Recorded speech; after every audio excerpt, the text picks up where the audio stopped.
En este episodio de Lo Inédito sobre los Evangelios Podcast, comentamos el Evangelio del Domingo de Ramos, la entrada de Jesús en Jerusalén y los peligros de la superficialidad. En la sección Preguntas y Respuestas, ¿qué hacer si debo permanecer encerrado en casa? Consejos para crecer espiritualmente en tiempos de cuarentena.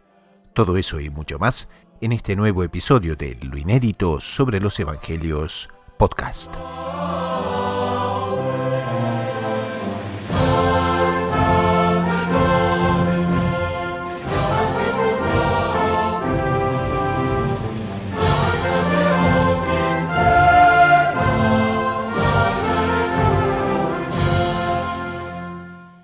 Antes que nada, un salve María a toda la audiencia. Bienvenidos al programa número 77 de Lo Inédito sobre los Evangelios, programa número 62 para Radio María Canadá, la voz católica que te acompaña. Y como ustedes saben, en este espacio, heraldos del Evangelio del mundo entero se reúnen para comentar los Evangelios de la semana, para responder preguntas de los oyentes y también para comentar noticias de la Iglesia y del mundo. Y por supuesto también agregar puntos de nuestra espiritualidad en los cuales siempre podemos progresar. Como ustedes saben, el nombre del programa lo tomamos de la obra de Monseñor John Cladías, fundador de los Heraldos del Evangelio, y que son justamente 7 tomos en los que comenta los evangelios dominicales de los 3 ciclos litúrgicos y realmente pone en nuestras manos diamantes de espiritualidad y tesoros impresionantes en materia justamente del Evangelio. Entonces, en este domingo en particular, vamos a tratar sobre el Evangelio del Domingo de Ramos, pero tiene una particularidad, y es que el Evangelio tiene 2 partes, o se toman mejor 2 partes para la liturgia del domingo. Una es la entrada de nuestro Señor Jesucristo en Jerusalén, y la otra, por supuesto, es la narración de la pasión. En este programa en particular, vamos a observar aspectos de la escena de la entrada triunfal de nuestro Señor Jesucristo en Jerusalén.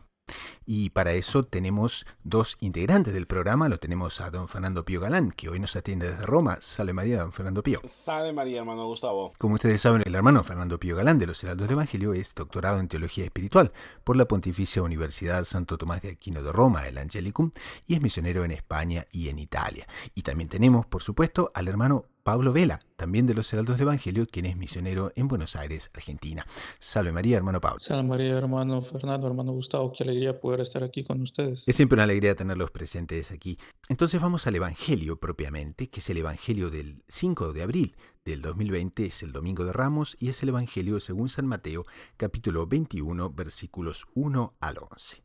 Vamos entonces al Evangelio de este domingo. Vamos a utilizar para este comentario el Evangelio llamado de la procesión, y dice: en aquel tiempo, cuando se acercaban a Jerusalén y llegaron a Betfagé en el monte de los olivos, envió a 2 discípulos diciéndoles: id a la aldea de enfrente, encontraréis enseguida una borrica atada con su pollino, los desataréis y me los traéis. Si alguien os dice algo, contestadle que el Señor los necesita y los devolverá pronto.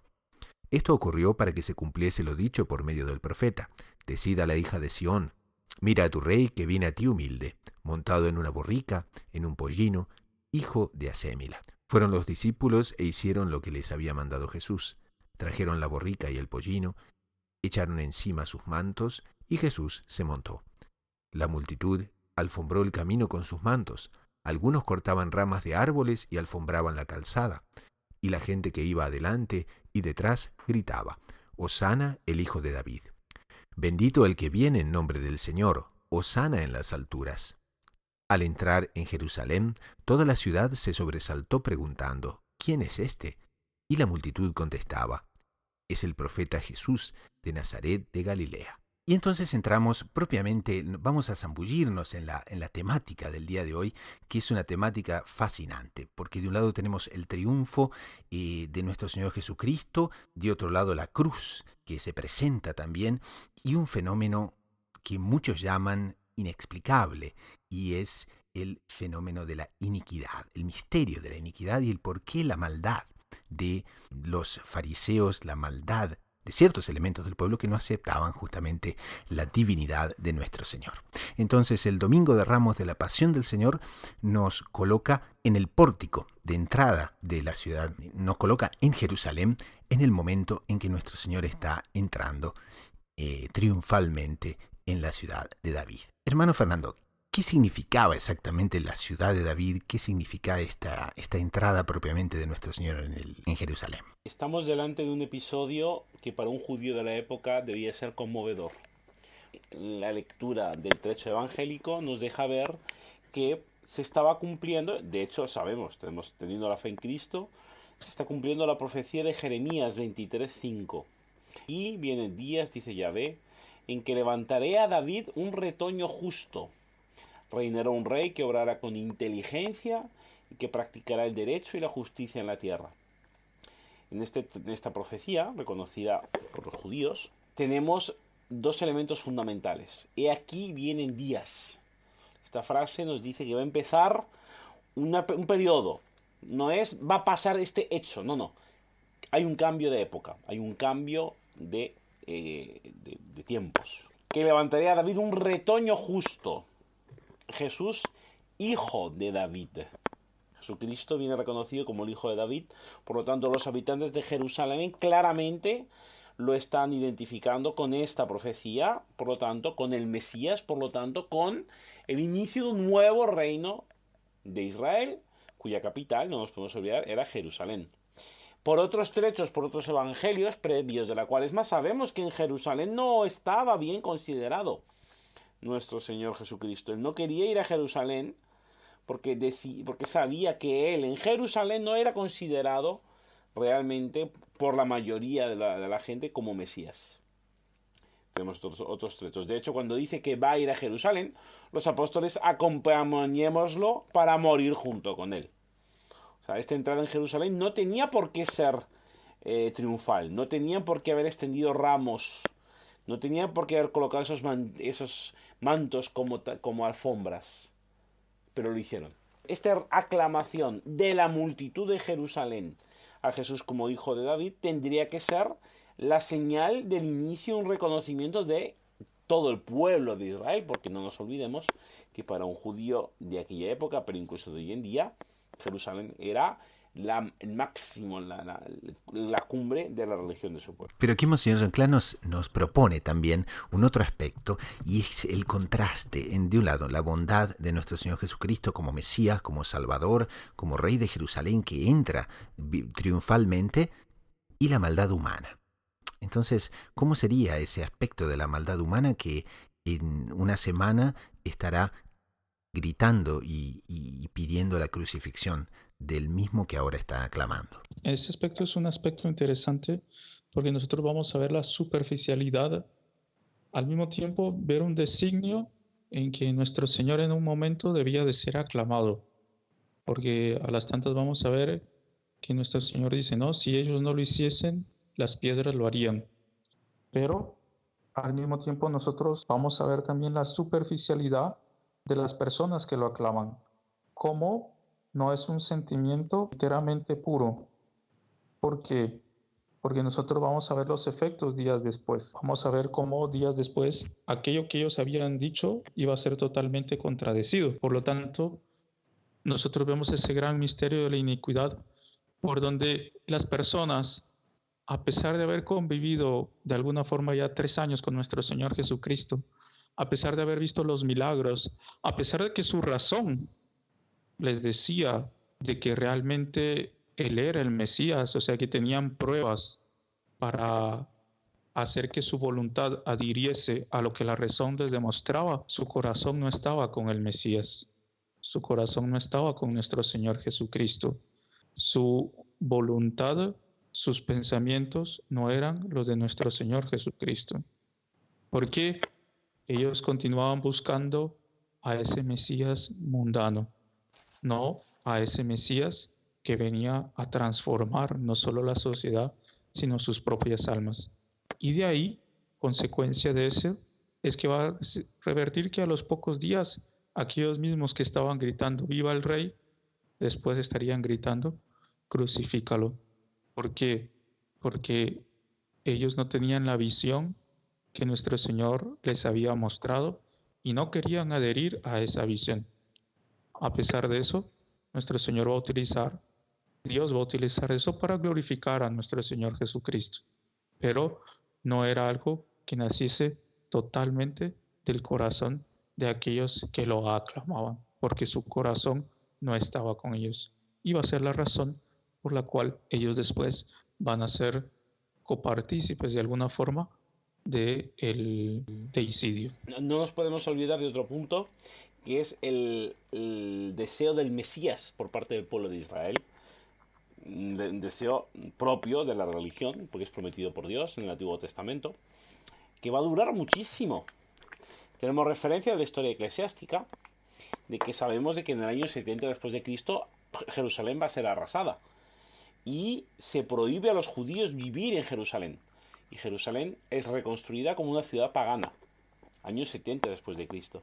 Pero es que en el año 135 después de Cristo, o sea, otros 70 años después, hay otra rebelión de los judíos en Jerusalén contra Adriano. Y esta rebelión judía tiene el líder de esta religión, es llamado Bar Kokeba, o sea, hijo de la estrella.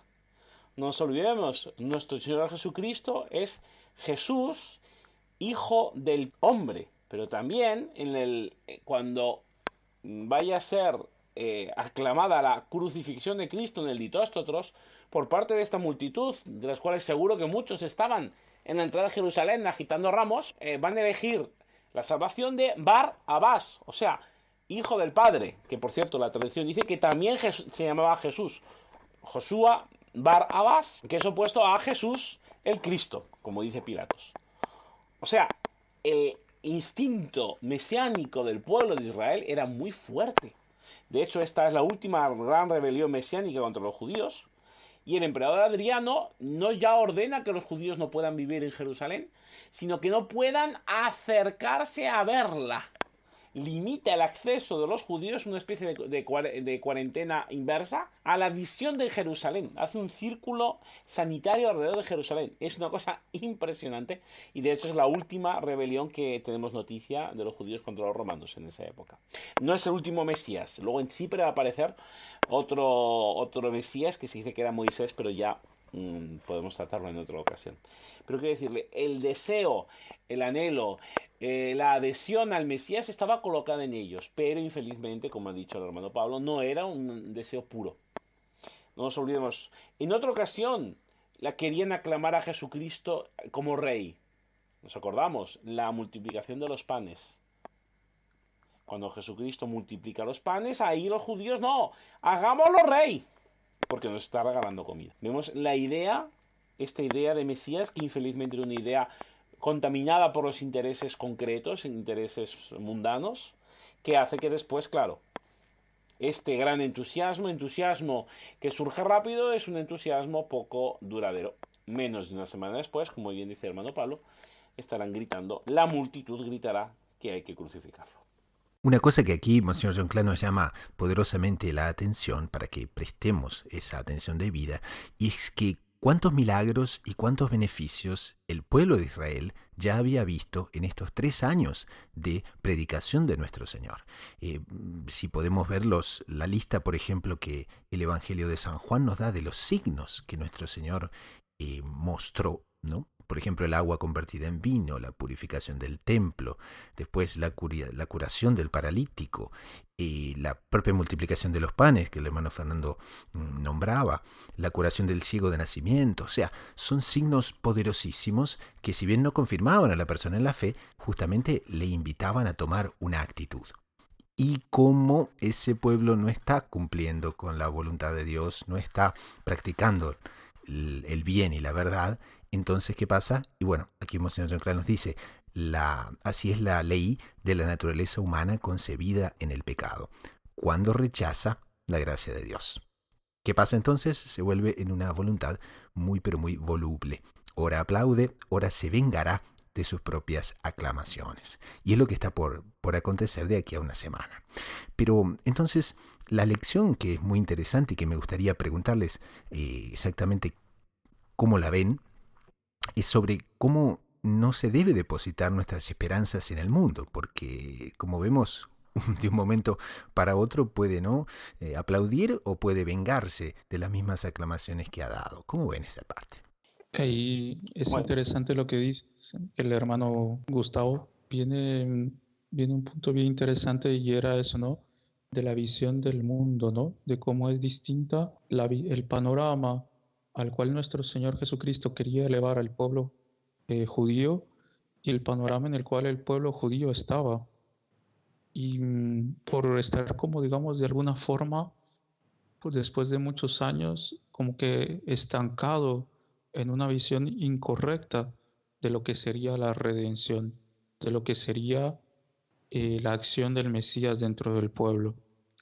Ya era una visión enteramente terrenal, una visión en la cual ellos saldrían de la esclavitud, una visión en la cual ellos dominarían, donde la, la visión se queda única y exclusivamente en esta tierra y no traspola hacia lo sobrenatural.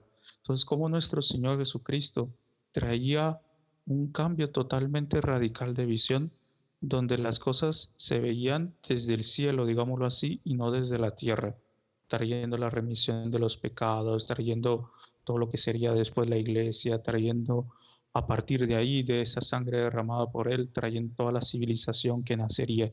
Pero para eso se necesitaba, como decía San Juan, ¿no? Preparar los caminos para que, para que estas personas estuviesen con el alma abierta para poder estar receptivas a esas gracias nuevas.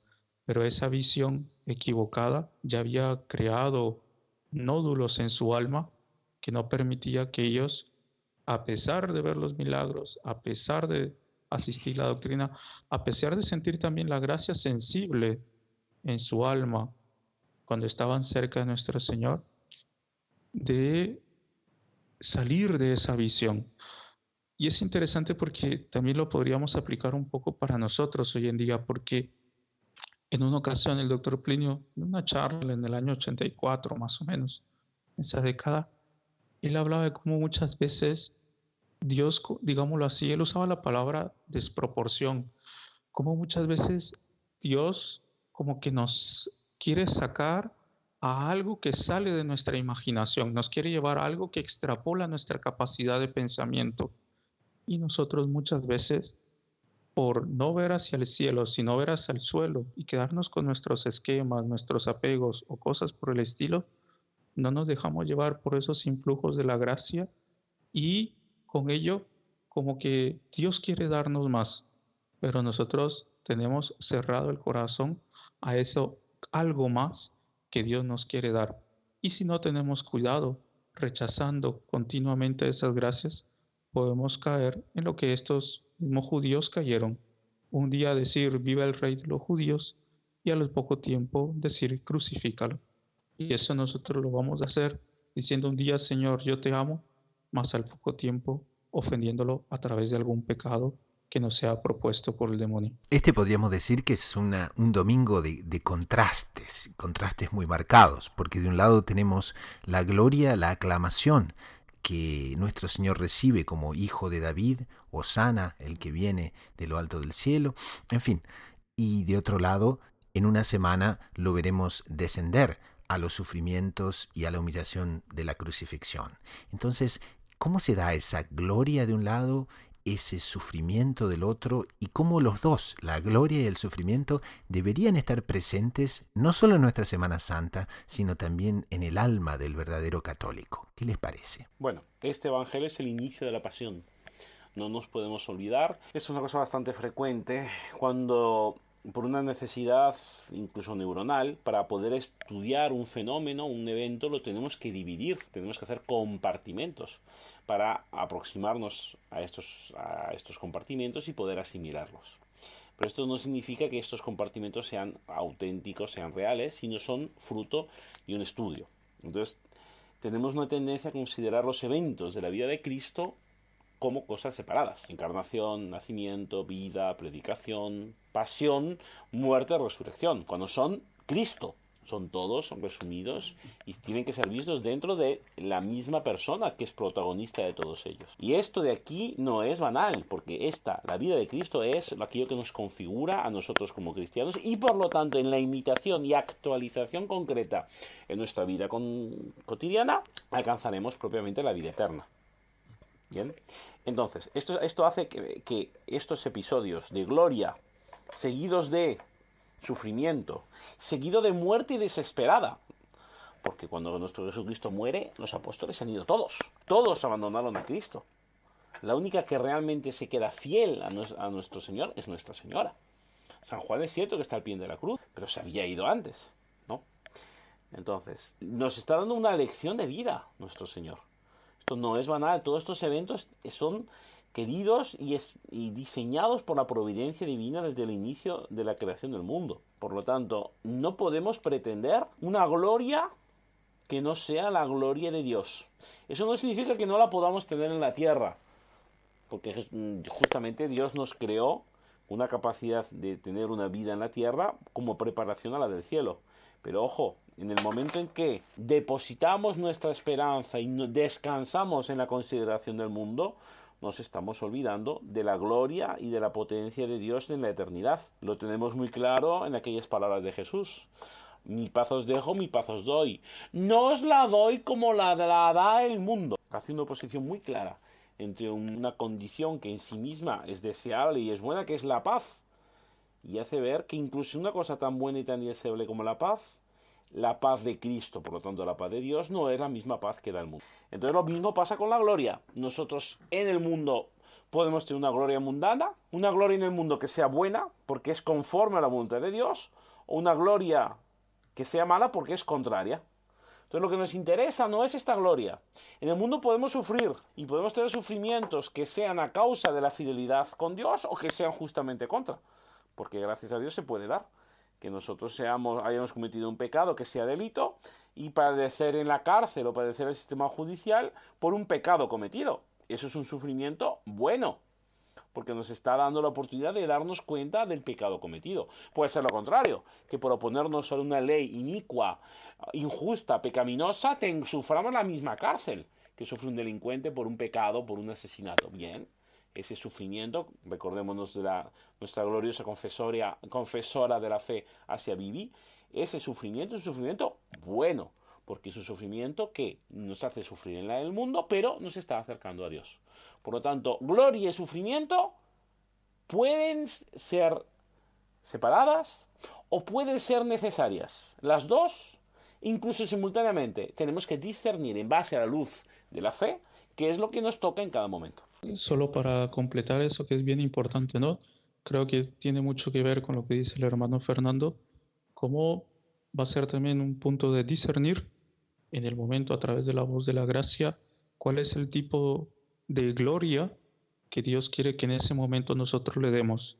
Si a través de una gloria de aceptar nuestros sufrimientos justos por las faltas que hemos cometido, con amor, con resignación y con entrega, o también unirnos a los sufrimientos que Él tuvo de forma injusta, por injusticias que nosotros tengamos que vivir, y darle esa gloria a Él. Y tener la certeza que cargando con fe, con alegría y con entusiasmo nuestra cruz, nosotros alcanzaremos esa gloria que nos está reservada por toda la eternidad para estar con Él.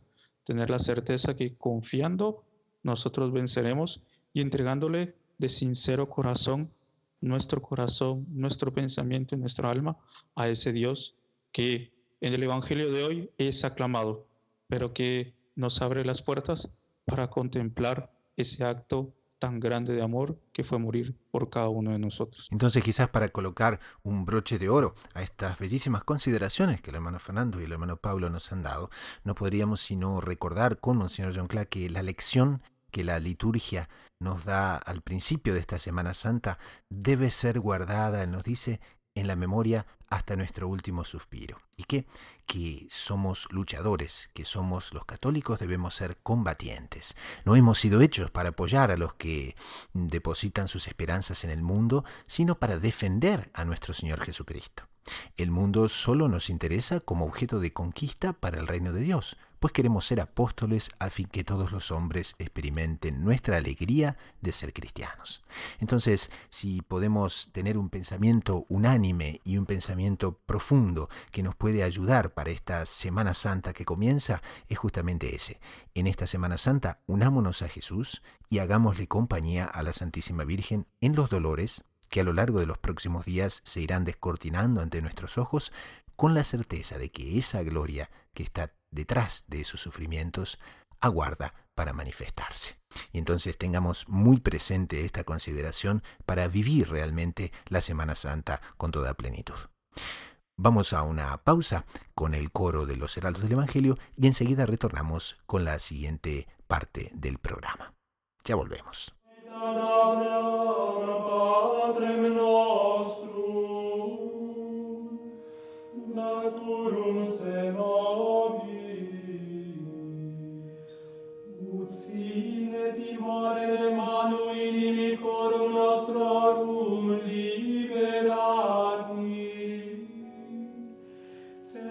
Benedicamus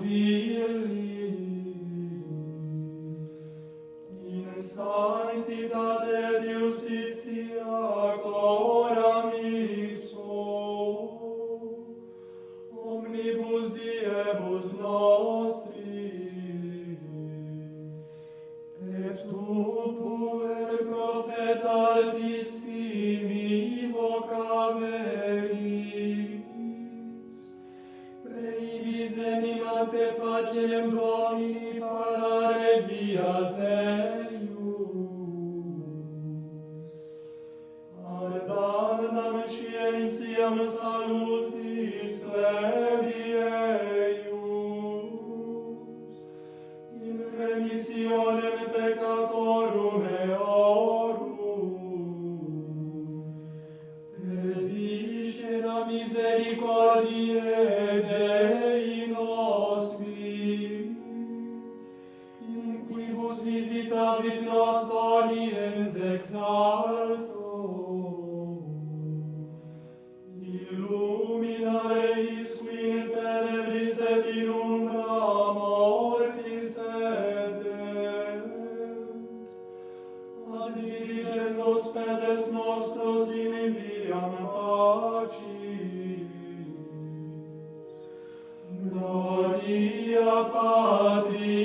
Sumus Domine in intercessio gloriosa nos protegat, et ad vitam perducat aeternam, per Christum Dominum nostrum. Amen. Fidelium anime per misericordiam Dei requiescant in pace.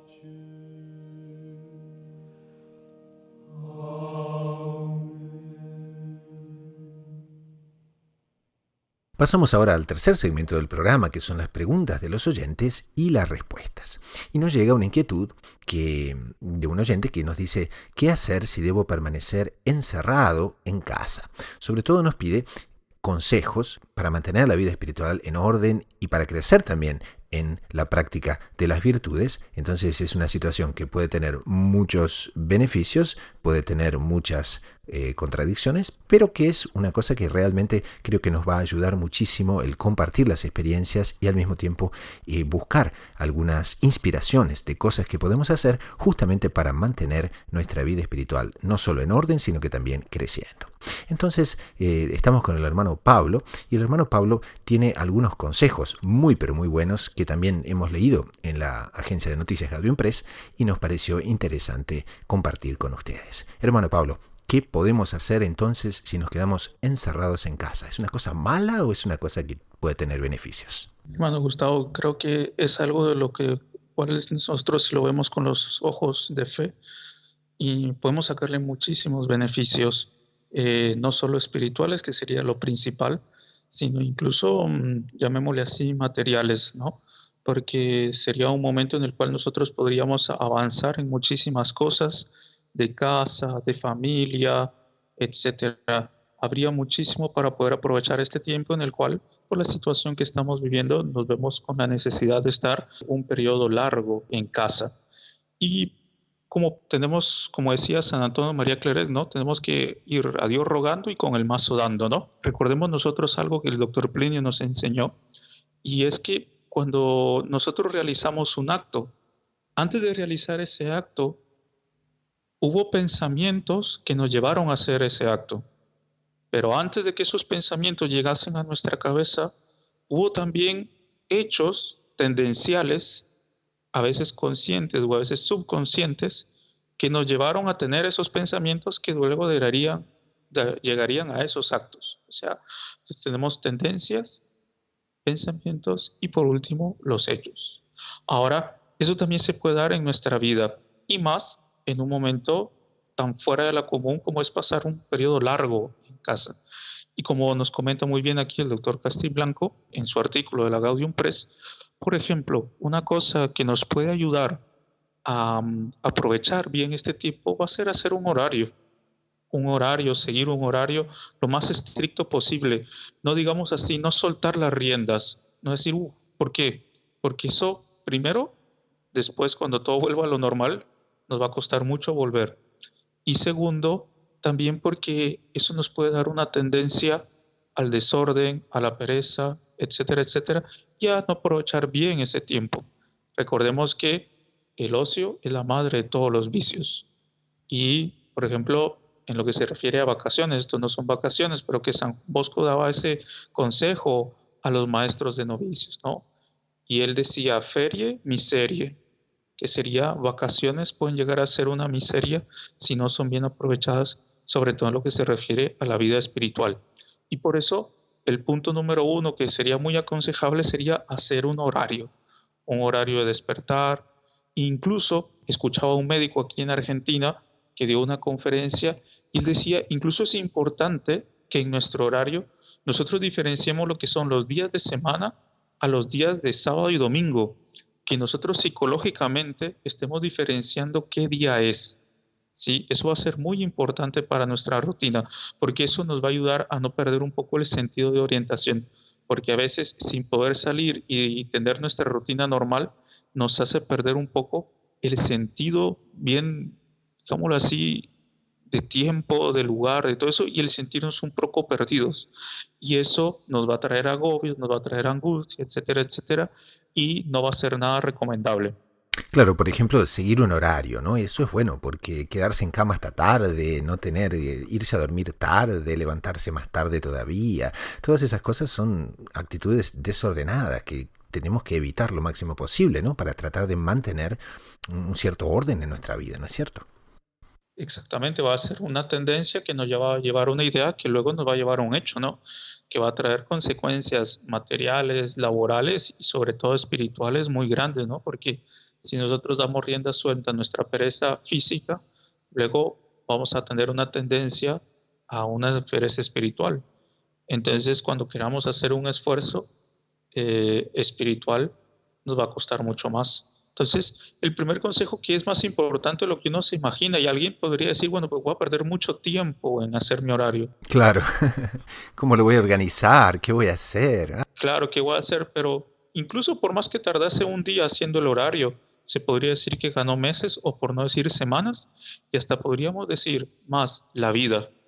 Veamos un poco en la historia, fue lo que San Benito hizo.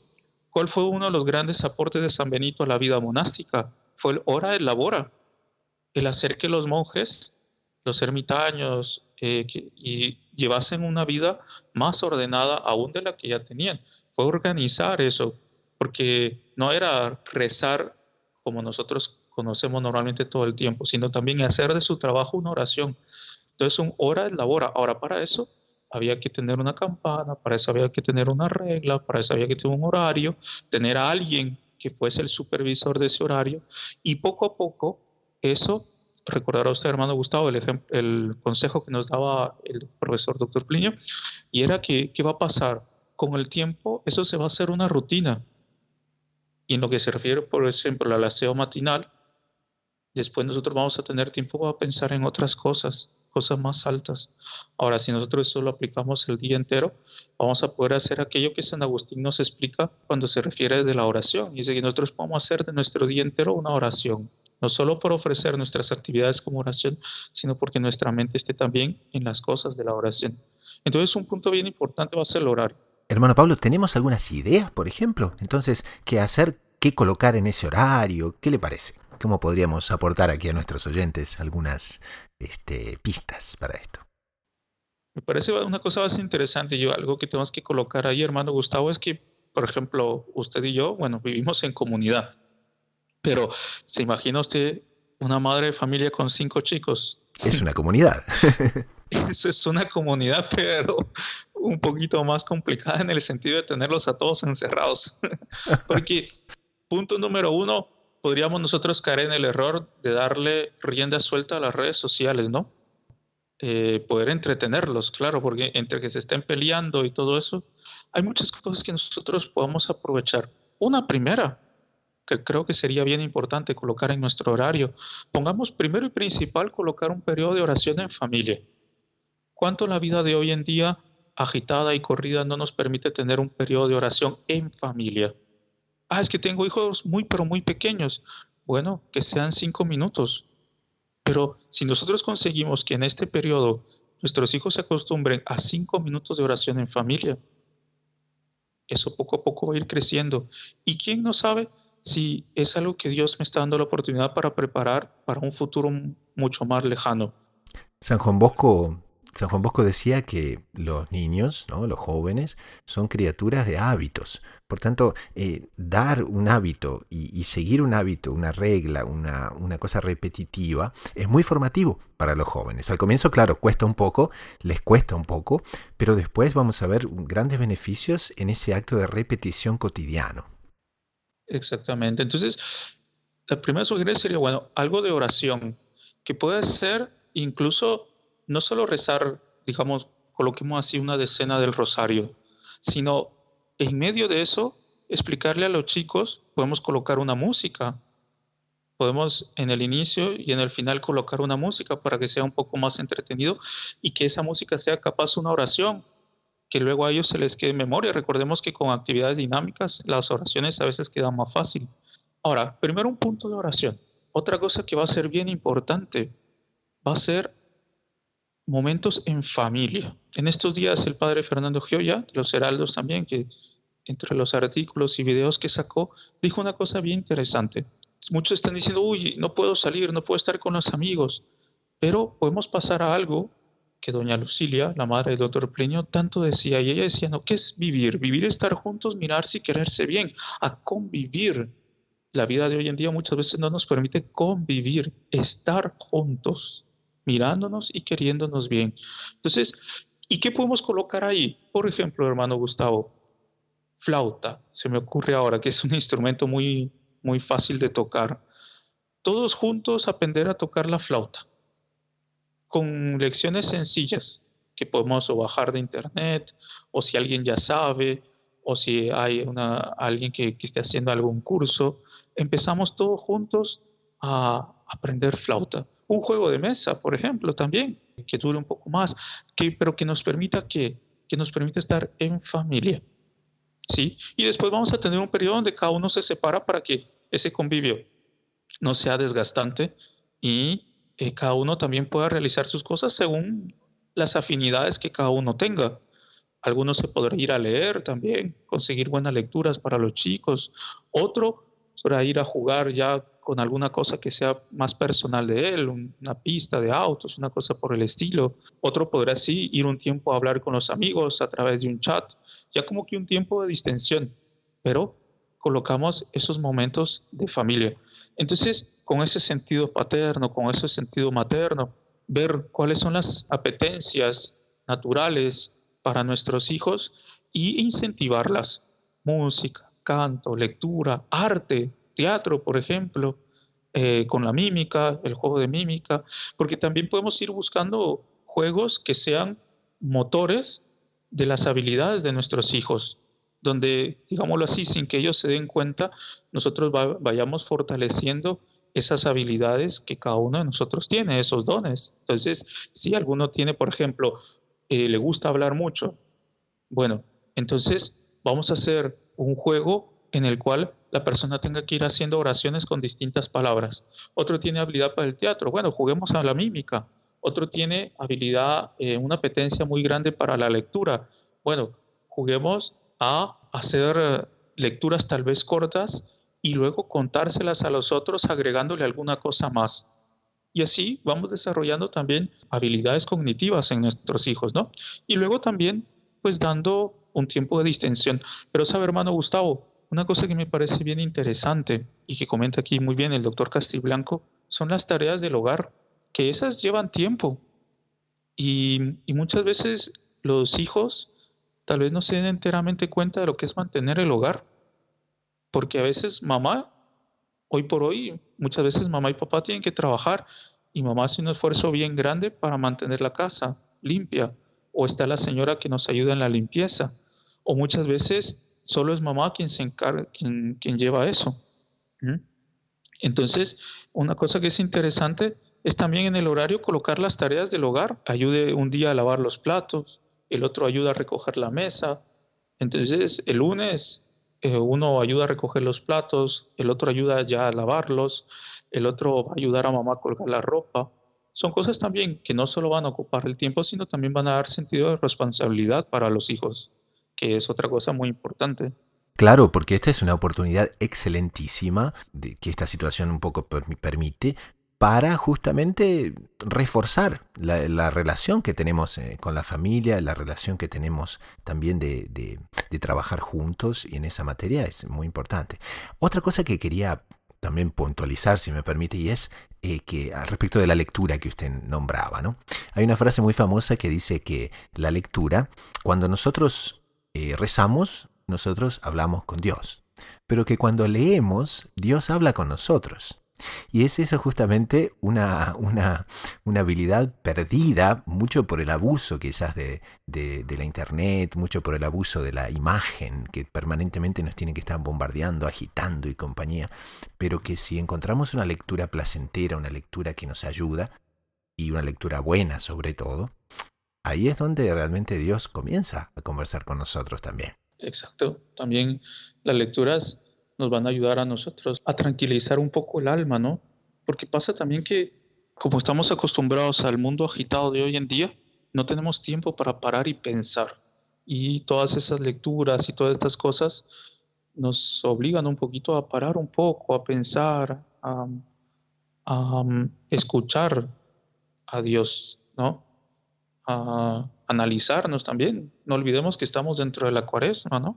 Terminándola ahora con esta fiesta del Domingo de Ramos, empezamos ya a vivir nuestra Semana Santa, una Semana Santa muy peculiar, fuera de lo común en los 2000 años de historia del cristianismo.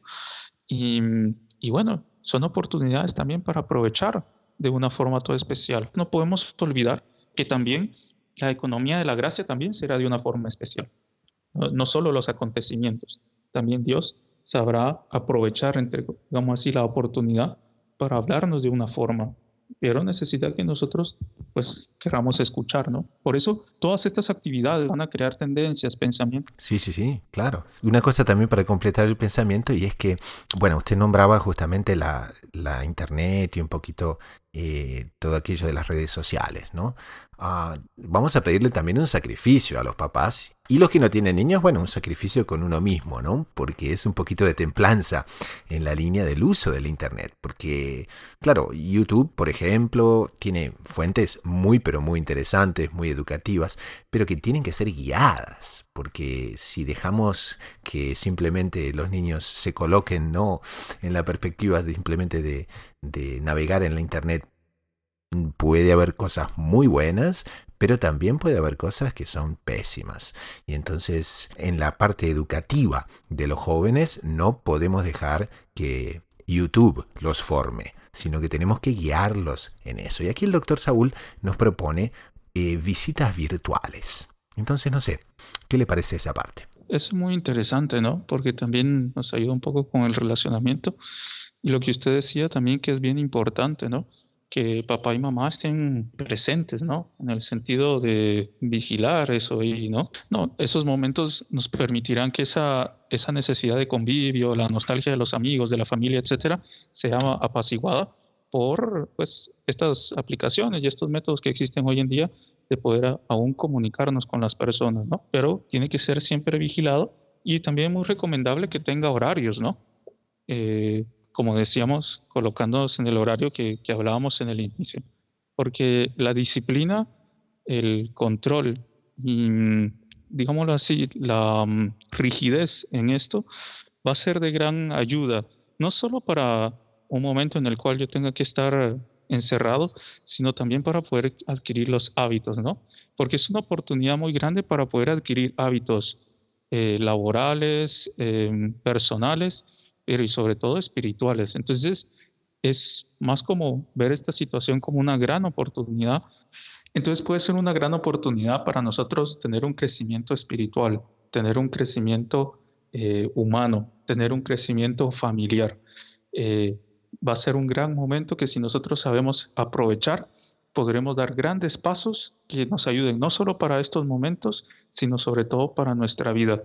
Agarrar hábitos, aprender nuevas cosas y sobre todo unir más a nuestra familia y unirnos más en el amor a Dios, crecer más en el amor a Dios, que siempre va a ser lo más importante de todo. Entonces, en este momento que quizás puede ser una oportunidad, la oportunidad que estuvimos esperando durante mucho tiempo de hacer un buen retiro, aprovechemos y ganemos estos días, sobre todo con mucha fe, con mucha confianza, con mucha perseverancia y también, ¿por qué no?, con pensamientos, porque siempre tenemos que pensar, ¿no?, en las últimas cosas que nos pasan, ¿no?, que es la muerte, el juicio y nuestro futuro eterno.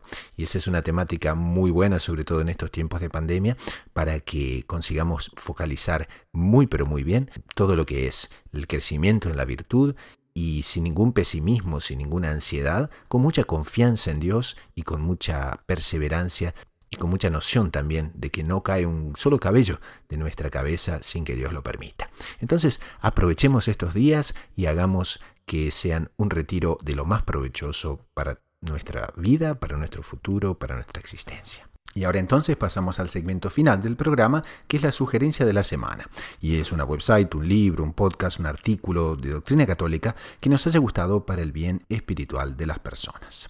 Comenzamos con el hermano Pablo. Hermano Pablo, ¿qué tendríamos para esta semana para recomendar? Ya que nos estamos introduciendo entre la Semana Santa, sería muy interesante poder leer el artículo de Monseñor Juan sobre el papel de Nuestra Señora en todo lo que fue la pasión de nuestro Señor Jesucristo, el papel que ella jugó acompañando y participando de todos los dolores de la pasión, basado en las Sagradas Escrituras, en los padres de la Iglesia y en la tradición milenar.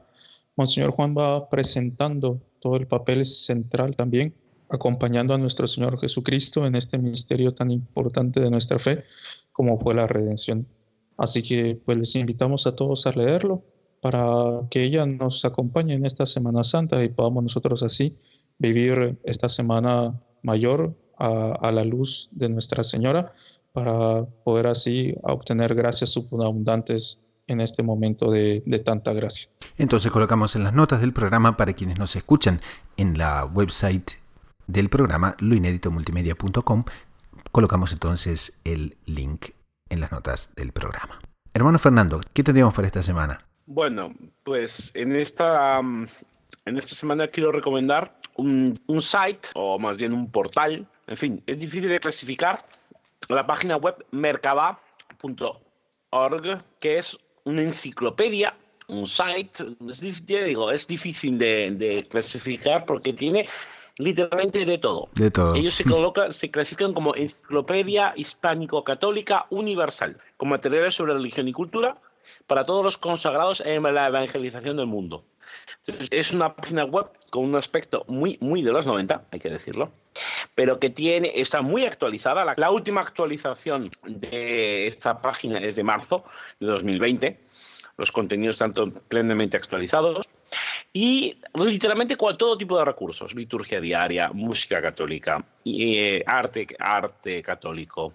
Realmente es difícil buscar un tema que no esté referenciado en este site, porque literalmente hay cualquier cosa que uno quiera buscar a nivel católico, repito, en español, que no es tan sencillo encontrar. Aquí algo van a encontrar. Entonces realmente lo recomiendo, además porque es que yo mismo lo suelo utilizar para mis trabajos y para mis estudios. Así que recomiendo a aquellos que escuchan este programa que accedan a esta página. Y con esto, en nombre del equipo de producción y de quien les habla, el hermano Gustavo de los Heraldos, nos despedimos hasta dentro de una semana.